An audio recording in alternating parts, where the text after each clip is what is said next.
आइए, कहानियों के दुनिया में आपका स्वागत है।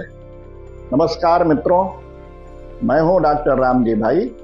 आपके लिए एक छोटी सी कहानी लेकर आया हूं। माता सीता के हरण के बाद लंका तक पहुंचने के लिए भगवान श्री राम की वानर सेना समुद्र पर पुल बनाने में जुट गई थी। वानर सेना पत्थर पर भगवान श्री राम का नाम लिखकर समुद्र में डालती थी। पत्थर समुद्र में डूबने के बजाय तैरने लगते थे, जिसे देखकर सभी वानर बहुत खुश हो रहे थे।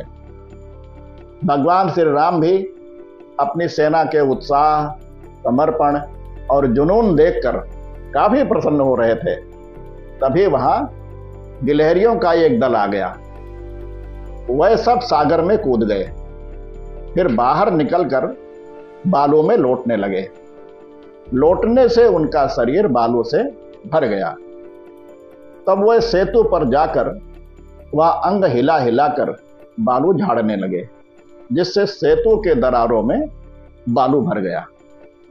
इसी क्रम से उन गिलहरियों ने सेतु संधियों को बालू से भरने लगी।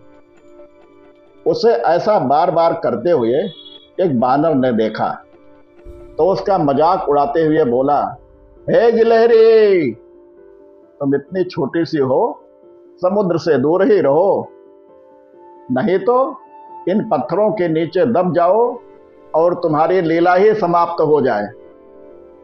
ये सुनकर दूसरे बानर भी उन सब का मजाक उड़ाने लगे।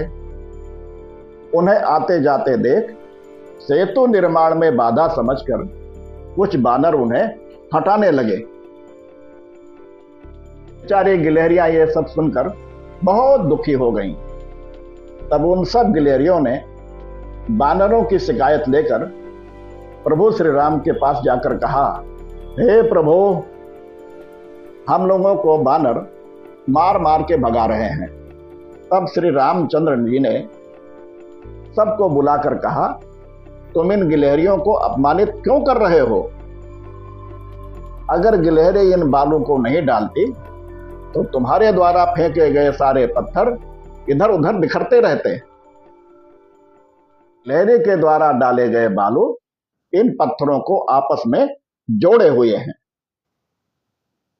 एक गिलहरी का छोटा योगदान भी अमूल्य है। जिसमें जितनी सामर्थ्य है वह सेतु बंध में सहयोगी बनेगा। प्रभु श्री राम के द्वारा यह सुनकर भगाने वाले बानर बहुत लज्जित हो गए। प्रभु श्री राम ने गिलहरियों की पीठ पर हाथ फेरकर उनके काम को सराहा, फिर आगे बढ़ गए। तभी से गिलहरियों की पीठ पर प्रभु के हाथ फेरने के निशान बन गए। फिर ऐसी ही कहानी सुनने के लिए आप इस चैनल को लाइक, शेयर एवं सब्सक्राइब करें तथा घंटी अवश्य दबाएं। अगली भेंट होने तक सभी को जय श्री राम।